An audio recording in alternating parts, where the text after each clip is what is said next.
Hello YouTube and preppers, this is the Comms Prepper, and I'm back out at the retreat location this weekend. Unfortunately, we're having a lot of rain, but this is not a fair weather YouTube channel, so we're going to press on with our video making plans. I am fortunate today that I have a cameraman to help me out. In this video, I have a great opportunity to be the first YouTube channel to premiere and feature Hardened Power Systems' newest product, the Operator G1, a radio housing designed to fit in a 30 cal ammunition can, designed by preppers for preppers, specifically for Midland's Micro Mobile GMRS radio here. Mine I mounted on the ATV a couple of months ago. The Operator is designed to enclose that radio and fits in a 30 cal ammunition can, and we're going to get to that in a moment. But I wanted to tell a little bit of the story how we got to the Operator. A lot of preppers out there are looking for communication solutions, and not everybody wants to go through the process of getting an amateur radio license. Well, a good alternative to amateur radio is the exam-free, you still need a license, General Mobile Radio Service, or GMRS. And a lot of the big box stores sell these bubble pack radios. The downside to the bubble pack radios is the manufacturers also include the family radio service in those radios. So the FRS service becomes the lowest common denominator, meaning FRS has restrictions. You can't have a removable antenna or an external antenna, and you can only have a half a watt of power.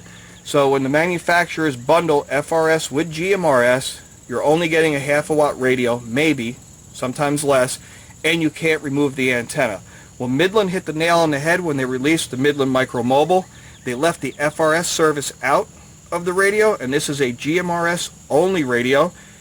It has 15 dedicated simplex GMRS frequencies programmed into the radio. It's a full 5 watt radio with an external antenna connection, and it ships with an external mobile antenna, and I'll try to get this into the frame of the camera. So you have an external whip that connects to the back of the radio. It's a really good option if you're looking for a quality communications plan and not wanting to get an amateur radio license. So with this in mind, I reached out to Bill at Hardened Power Systems. He was already working on some ideas, and I suggested I think this would be the perfect radio for the Operator G1. Well, that was 2.5 weeks ago. So this project went from a paper napkin idea and a phone call to a full production product in 2.5 weeks. So that's what we're covering today, the Operator G1. I wanted to give you the background story of why this radio was selected and why it's a good option for preppers. We will complete this video today, I promise you. Alright, we got a break in the rain again. We will finish this video today. Before I get into the Operator here on the left, I want to talk about the Midland Micro Mobile radio itself. The Operator was specifically designed to allow you to move the radio from one installed location directly into the Operator without any tools or without any need for the factory provided mounting hardware that Midland sends. So over here we have the Midland radio. I bought a second radio. We'll set that aside. You get a mounting bracket. I have mine on the ATV over there. You do not need this to put your radio in the Operator. The Midland also comes with its own power cable with a cigarette lighter adapter. You will not need this to put your radio into the Operator. Hardened Power Systems has provided all this for you in the Operator. Of course, a microphone clip, you will not need this, and it comes with a factory antenna for the Midland Micro Mobile. This you can move into the Operator. You can get all of the components needed to run this radio inside the ammunition can. So I'm going to move over to the Operator now, and my cameraman's going to pan around, and I'm going to show you some of the engineering thought that went into the Operator to make this a perfect option for preppers and their emergency communications plan. So when your Operator G1 arrives, you'll get a 30 caliber ammunition can, you'll get a UB1250 battery, you'll get an 18 volt 1.5 amp DC wall charger, and it actually has Hardened Power Systems data plate here so you don't mix it up with your other wall wart chargers, and of course you get the Operator. Again, when Hardened Power Systems designed this unit, they wanted to make sure that you needed none of the factory provided installation materials to put your radio in this unit. Everything is provided in the unit, so you can move your radio from another location directly into the Operator, bug out, and be ready to go. Just like I showed you, I had my radio on the ATV. All the power cables and RF connections and the mounting bracket stayed on the ATV. You don't need that to put the radio in the Operator. We'll start here with the battery compartment. This flips up here to allow you to insert the battery. This is a recessed hole here that's shaped to the battery, so the battery locks into the Operator here, and that prevents travel of the battery when you're transporting the unit. Along the side there's a channel created for the RF connectors, so the RF cable does not get in the way of the battery. That's machined right into the plastic there. Coming around here, we'll talk about this cable. This cable is custom built for Hardened Power Systems by Wi-Fi experts. It's RG400. It's a mil-spec cable. It uses low-loss cable and low-loss connectors, so you don't have a lot of loss when you're transferring the RF from the rear of the radio to the faceplate here. So this is a high-quality cable specifically built for this unit. Of course, you have the external audio connection to route the audio from the radio to the faceplate speaker, so you have improved audio quality when you're operating in the field. They also found the connector for the power in the back. This is keyed. One side is round, the other side is square, so you can't get this wrong. This plugs right into the radio. And then the radio itself inserts into the top. These 4 rubber feet here provide some friction. And then there's vents here for airflow for the radio and the 50-watt PWM charge controller that's installed underneath this plate. You'll notice this little rocker here. The radio itself allows you to flip the display depending on where you want the microphone jack and the volume controls. So if you flip the radio over, of course the RF connector moves from one side to the other. And I'll bring the radio over and show you that. So Bill put a lot of thought in this. As you can see the radio here, when the radio slides in, you have this RF connector. So in this position, you push this rocker down, and that still gives you positive contact in the back of the unit. If you want to flip the radio over and operate this way, of course you have a problem. So Bill figured that out. Push this side down, and now you can flip the radio over in the unit and operate in that position if you like it that way. And I'll show you later in another video how you can actually flip the display in the radio, because this video is about the operator and not so much about the Midland radio. So that's what this does here. It allows you to flip the radio back and forth. Again, you don't need any tools to install your radio. Now there is a fuse here. Now what happens if you blow your fuse in the field? Well, Bill thought of that. You get 2 fuses recessed into the operator, and this little rocker here covers those fuses, and when inserted in the can, even if this were to vibrate and come down this far, there's not enough space for those fuses to fall out. So that's where your 2 spare fuses are, because 1 is none and 2 is 1. So Bill gave you 2. So that's the rear components of the operator. Oh, one more thing. This hole here and this notch here is for the Midland provided antenna, and I'll bring the antenna over and we'll show you how to pack this up later. But a lot of thought went into designing this, and it's amazing that went from a concept to a final product in 2 weeks. The antenna actually inserts like that, and you rotate the cable so it points down, and that's how the antenna fits in the bottom of the unit. And then there's a channel here that allows you to guide the cable up through the microphone well to the faceplate. So when you pack this all up, the microphone's going to sit in here, the RF cable comes up here, and the RF cable snakes around the front of the unit when you put the lid on. And we'll get into that a little bit later down the road. So that's the basic design components around the operator G1. We'll go ahead and start to insert the components and get this ready to put in the can. So I'm working with the cameraman here. We're going to segment up each component being installed. I went ahead and installed the battery. This bungee cord holds it into place. We'll lift that up. As you can see, there's no travel side to side or up or down in the battery. I mean, there's a little wiggle because I don't have this piece across the top. But this piece comes down, holds that battery firmly in place, and then there's pressure from both sides of the can that hold that battery in place, and this bungee cord comes up and just holds the battery right there. Now we're going to go ahead and bring the radio in this way and connect up these connections. Okay, installation of the radio is relatively simple. We're going to insert the radio through the front of the faceplate. As you're pushing it in, you'll feel the rubber bumpers here. Grab it very slightly and you'll work it towards the back. Now you see the RF connectors on this side, so we want this rocker arm not in this position but pushed down in this position. We're going to make contact back here on the heat sink with the rocker arm, and the radio is now in position. We're going to stretch this bungee cord across the top. We'll square it up, and now we'll go ahead and make our connections here. So all of our connections are now made. We have our RF connector, power connector, audio connector. The RF connector is routing the antenna jack to the faceplate. Power, of course, is connecting to the battery through the amp meter and the voltmeter. And this audio cable is redirecting the audio from the internal speaker, which is now disabled because that plug is in there, and running audio up to the faceplate speaker. So this portion is done. We're actually ready to insert this into the can and show you what it looks like. Now before I insert the operator G1 into the can, I want to talk about the protection it has in its design from shock and vibration during transportation.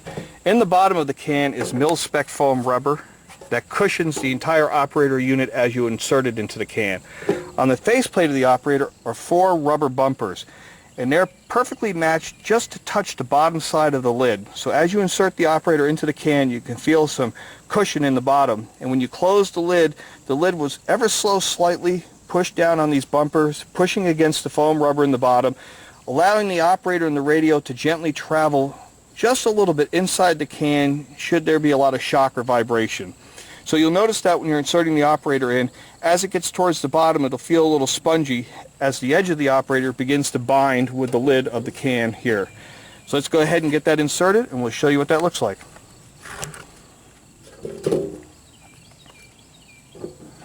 Again, this is friction fit.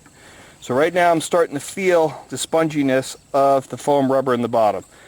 We have the operator installed, and now we're going to go ahead and insert the microphone down in the microphone well.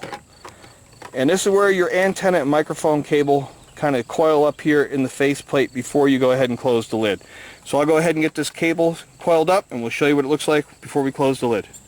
Okay, this may not look neat and pretty, and Hardened Power Systems could have taken the easy way out and built the operator fit in a 50 cal ammo can, but a lot of computer aided design went into making sure you could get everything into a 30 cal can to keep the form factor size down to something that was convenient for preppers and emergency preparedness and easily moved around. Almost all of the microphone cable can fit down into the microphone well, and you kind of just have to snake around the RF cable on the faceplate here, and there's enough clearance.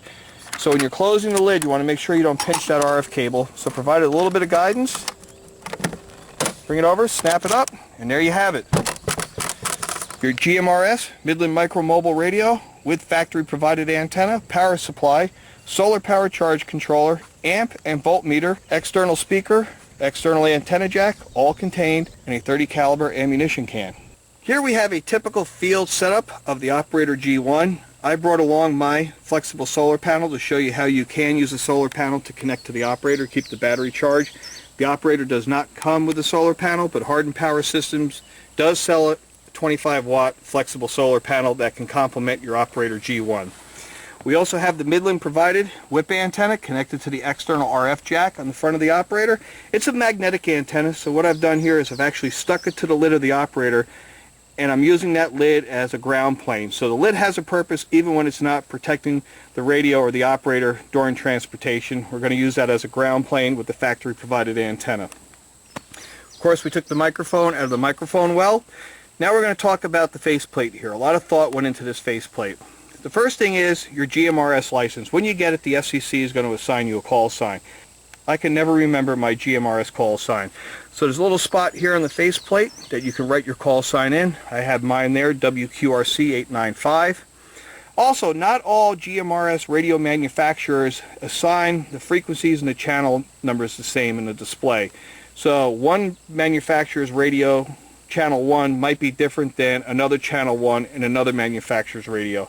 So what Hardened Power Systems did is they took the channel and frequency information out of the manual and laser etched it on the faceplate. So if you go to the field and you're going to operate with somebody who has a radio from another manufacturer and the channels are different, you can tell them I'm operating on channel 1 and that is 462.5625. And they can look at their manual and find the channel that matches that frequency assignment. Moving to the right, we have the standard Hardened Power System, or I call them the signature trademark meters. The amp meter is monitoring current consumption of 3 separate things. It's going to monitor the current consumption of the radio, the USB 3 amp charge port, and the auxiliary jack where you could connect a peripheral. The battery jack here is not monitored by the amp meter here. Of course, the voltmeter here is monitoring the voltage of the internal battery of the operator. The radio is connected directly to the battery also through the amp meter. So if you're doing nighttime field operations and you don't want to see these red displays, when you turn the switch off, the radio will stay on and power is only cut to the displays, the USB charge port, and the auxiliary port. You can still operate in the field. Now in the Midland manual, they'll show you how you can hit the power button here to turn the backlight on for the display. So if you really want to take this unit and make it dark, you can shut the switch off here. That kills these displays, and you can hit that button once and cut the backlight off. So that pretty much covers the faceplate of the operator. It's a really neat unit. I think this has a lot of potential in the prepping community and for emergency preparedness in general. I'm very happy with the results. I think Bill and his team did a fantastic job in only 2.5 weeks to bring a really nice product to the market specifically designed by preppers for preppers. So we're going to pause the video here, pack this thing up, and do some field testing with it. Set it up in different locations.